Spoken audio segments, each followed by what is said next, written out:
1748 সালে হঠাৎ করেই রহস্যজনকভাবে মৃত্যুবরণ করেন রমাকান্ত রায়।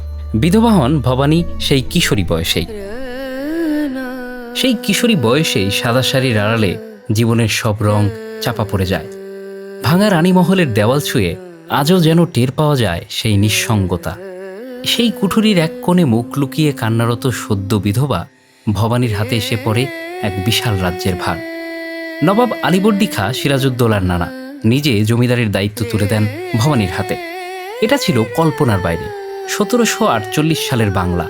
এই সময় একজন নারী শাসক ছিলেন খুবই বিরল। তার মধ্যে রাজত্ব ছিল বগুড়া, নাটোর, পাবনা, ময়মনসিংহ, রাজশাহী, রংপুর হয়ে ভারতের মালদহ, বীরভূম পর্যন্ত বিস্তৃত প্রায় অর্ধেক বাংলা। কিন্তু এই মানবরূপী দেবী এ করে দেখালেন। তিনি এমনভাবে রাজ্য শাসন করলেন যে তার রাজ্যের প্রজারা তাকে দেবী বলে আখ্যা দিল।